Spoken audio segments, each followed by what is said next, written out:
अच्छे होंगे। And new year के लिए आप सभी को बहुत सारी शुभकामनाएं, यानी कि happy new year. And new year होने के साथ साथ ही हम एक नई शुरुआत कर रहे हैं। जो भी है आप लोग यूनिवर्सिटी आने की तैयारी कर रहे होंगे, उसके साथ साथ हमारे जो चैनल है उस चैनल पे हम एक नई सीरीज़ के लिए स्टार्टिंग कर रहे हैं, जो है आपकी फुल डिटेल सिलेबस के बारे में। तो हर एक सब्जेक्ट का हम जो भी है डिटेल सिलेबस की सीरीज़ यहाँ ला रहे हैं।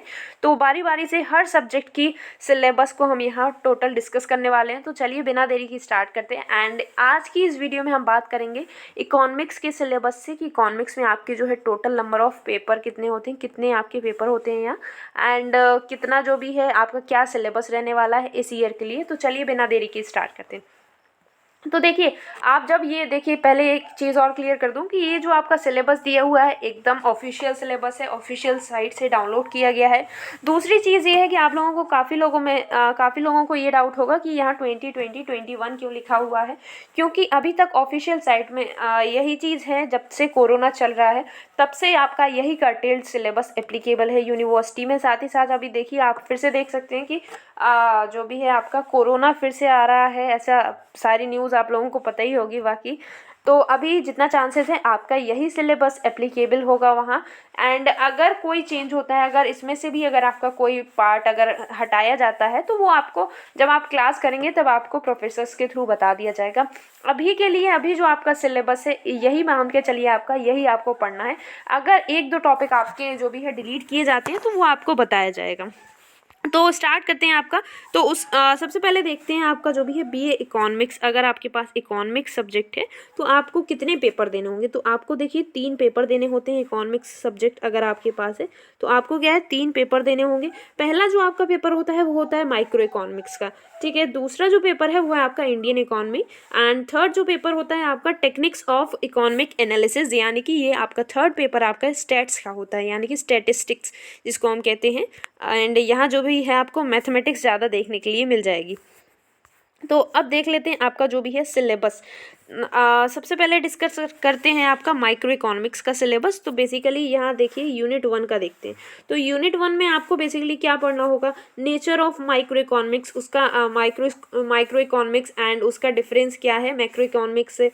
साथ ही साथ आप जो भी इकोनॉमिक्स का जो भी बेसिक प्रिंसिपल रहता है, यानी कि डिमांड एंड सप्लाई पे आपकी जो इकोनॉमी पूरी वर्क करती है, तो उसके जो है basic principle demand and supply के बारे में पढ़ेंगे आप। उनके ग्राफ्स वगैरह के बारे में सीखेंगे। कंज्यूमर थ्योरी पढ़ेंगे, कंज्यूमर इक्विलिब्रियम यहाँ पढ़ेंगे आप। Price effect, income effect, substitution, जो भी है आपका ये सारा जो है आपका यूनिट 1 में आप पढ़ने वाले हैं। उसके साथ साथ जो भी है आपका सेकंड जो भी आपकी यूनिट है, तो सेकंड यूनिट में आप क्या देखने वाले हैं, प्रोडक्शन फंक्शन, उसके बाद law of variable proportion, returns to scale, substitution in production, producers equilibrium, उसके बाद कॉस्ट फंक्शन के बारे में आप जानेंगे। उसके बाद जो भी है आपके डिफरेंट कंसेप्ट ऑफ कॉस्ट के बारे में आपको यहाँ पढ़ाया जाएगा सेकंड यूनिट में। थर्ड जो यूनिट है वहाँ आपका क्या चीज़ें हैं, थर्ड यूनिट में आपका जो भी है मार्केट्स के बारे में आप पूरा पढ़ेंगे कि कितने टाइप्स के मार्केट्स अवेलेबल होते हैं आपके। देखिए मोनोपॉली मार्केट, मोनोपॉली होता है, उसके बाद ओलिगोपॉली आता है, मोनोपॉलिस्टिक होता है आपका, एक जो भी है आपका परफेक्ट वाले मार्केट होते हैं। तो उनके बारे में जो भी है आपका बात करेंगे। ये हो गया आपका थर्ड यूनिट के बारे में, आपको इन्हीं चीज़ों के बारे में पढ़ना है। और जो फोर्थ चैप्टर है तो यहाँ आपको जो भी है marginal productivity theory of distribution, जो भी है रेंट की थ्योरी है जो कि आपकी रिकार्डियन ने दी है, एंड अपॉर्चुनिटी कॉस्ट के बारे में आप यहाँ पढ़ेंगे। जो भी आपका वेजेस हैं, wage, labour, supply and demand, इन सारी चीज़ों के बारे में आप यहाँ पढ़ने वाले हैं।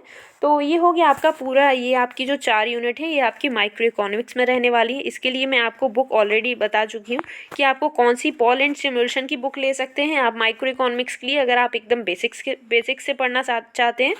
अदरवाइज आप कौन सी बुक को प्रेफर कर सकते हैं, जो कि आपकी ये HL आहूजा नाम से बुक आती है। तो बुक्स के लिए मैं आपके लिए एक सेपरेट वीडियो बना चुकी हूँ पहले, आप वहाँ जाके देख सकते हैं।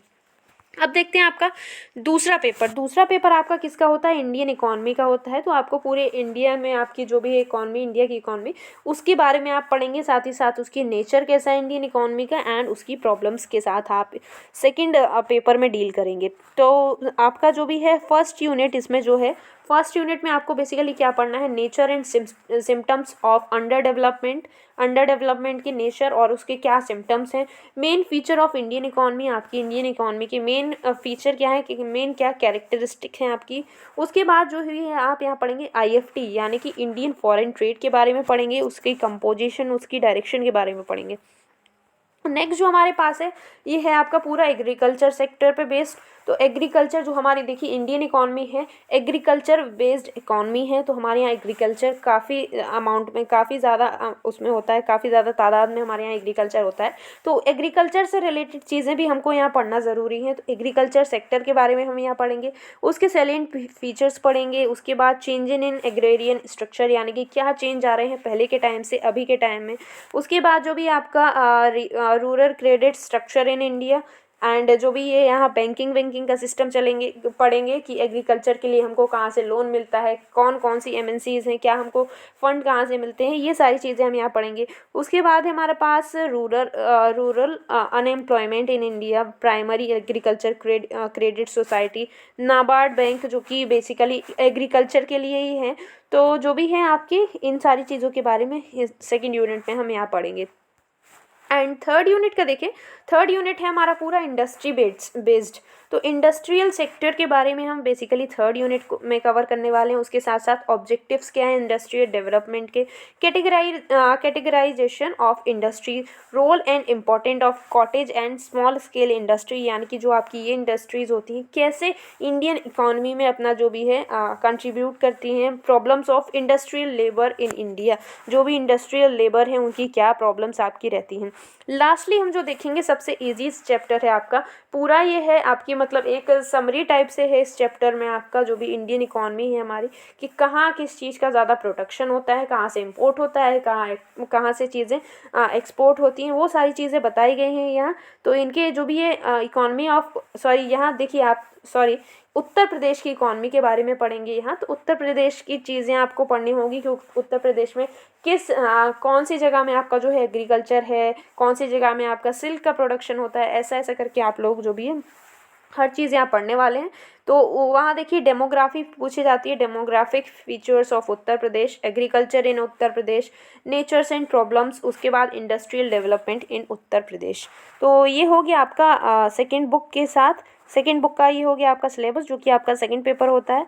अब लास्ट जो हमारे पास बचता है वो है हमारे पास टेक्निक्स ऑफ इकोनॉमिक्स एनालिसिस। तो ये बेसिकली आपका स्टैटिस्टिक्स का पोर्शन है। तो यहाँ देखिए आपको क्या पढ़ना है, नेचर ऑफ इसकी जो पहली यूनिट है उसमें आपको क्या पढ़ना है, nature of static and dynamic analysis. उसके बाद ये देखिए आपका जो स्टैट्स सब्जेक्ट है ये आपका माइक्रो इकोनॉमिक्स से काफ़ी मिलता जुलता है। माइक्रो इकोनॉमिक्स में आपसे जो भी है न्यूमेरिकल नहीं पूछे जाते हैं, लेकिन काफ़ी चीज़ें हैं जो माइक्रो इकोनॉमिक्स में आप पढ़ेंगे एंड उससे बेस्ड आपके जो है न्यूमेरिकल्स स्टैटिस्टिक्स के पेपर में पूछे जाते हैं। तो यहाँ देखिए आपको क्या पढ़ना है, इक्विलिब्रियम कॉन्सेप्ट पढ़ना है। उसके बाद ये देखिए मैथ्स का पूरा पोर्शन रहने वाला है। यहाँ क्वाड्रेटिक इक्वेशन है, आपकी लीनियर इक्वेशंस हैं, ये माइक्रो एंड मैक्रो इकोनॉमिक्स आप जो भी हैं वहाँ माइक्रो में पढ़ ही लेंगे। उसके बाद क्या दिया गया आपको, ग्राफिकल सॉल्यूशंस हैं, कर्व एंड स्ट्रेट लाइन काफ़ी पूछा जाता है, rate of change and slope of economic illustrations, nature of parabolic curve. तो ये सारी चीज़ें तो आप मैथ में पहले ही पढ़ चुके हैं। तो जो भी लोग मैथ्स वाली स्ट्रीम्स हैं तो उनको काफ़ी फ़ायदा रहने वाला है यहाँ। दूसरी जो यूनिट है वहाँ देखिए आप सारे टॉपिक्स देख सकते हैं, कुछ जो इंपॉर्टेंट है उनको मैं डिस्कस कर रही हूँ। जैसे है आपका इलास्टिसिटी ऑफ सप्लाई, उसके बाद elasticity of demand, marginal propensity to consume, marginal propensity to save, capital output ratio, profit maximisation and cost minimisation. काफ़ी आपके इंपॉर्टेंट टॉपिक हैं एंड ये प्रीवियस ईयर के टॉपिक्स हैं, ठीक है। इसके बाद जो भी है आपका थर्ड यूनिट है। थर्ड यूनिट में हमको बेसिकली क्या पढ़ना होता है, तो थर्ड यूनिट में आप स्टैटिस्टिक्स के बारे में पूरा पढ़ेंगे, इसका नेचर क्या है, ठीक है, उसके फंक्शन, इंपॉर्टेंस, स्कोप के बारे में आप यहाँ पढ़ेंगे। कलेक्शन ऑफ डेटा जो भी आपने मैथमेटिक्स में पहले ही पढ़ चुके हैं कि आप डेटा को कैसे कलेक्ट कर सकते हैं, जैसे बार ग्राफ हो गया आपका, पिक्टोग्राफ और जो भी चीज़ें आप पढ़ते हैं डेटा कलेक्शन में, तो वो सारी चीज़ें आप पढ़ेंगे। उसके बाद देखिए, हाँ देखिए, बार ग्राफ, पाई, हिस्टोग्राम, ओजाइव्स, इन सारी चीज़ों के बारे में पढ़ेंगे, यानी कि मेजर ऑफ सेंट्रल टेंडेंसी भी पढ़ेंगे, मेन मीडियन मोड के बारे में भी आपको यह पढ़ना पड़ेगा 3rd यूनिट में। 4th यूनिट जो है आपकी काफ़ी अच्छी यूनिट है, काफ़ी इजी यूनिट है। एंड इस 4th यूनिट से जो मैं आपको बता दूं बेसिकली क्या चीज़ें ज़्यादा पूछी जाती हैं, तो यहाँ देखिए आपका जो भी है क्वेश्चन आपका कहाँ से बनता है, इंडेक्स नंबर पे आपका लॉन्ग क्वेश्चन बनता है। इंडेक्स नंबर, कोरिलेशन का कोफिशिएंट आपको निकालना होता है, वो आप जब पढ़ेंगे तब आपको समझ आ जाएगा, बहुत ईजी है। कोफिशिएंट ऑफ वेरिएशन, ये जो आपके 3 टॉपिक हैं, अगर आप ये 3 टॉपिक पढ़ लेंगे तो आपकी जो है 4th यूनिट एकदम कंप्लीट हो जाएगी। इससे बाहर आपसे कुछ नहीं पूछते हैं, सिर्फ मीन डेविएशन और स्टैंडर्ड डेविएशन को भी आप जो है कवर कर लें यहाँ, साथ ही साथ जो भी है लॉरेंज कर्व, बस इतना आपको जो है 4th यूनिट में पढ़ना है। सो यही था इस वीडियो में। आई होप आपको हर चीज़ क्लियर हुई हो सिलेबस से रिलेटेड।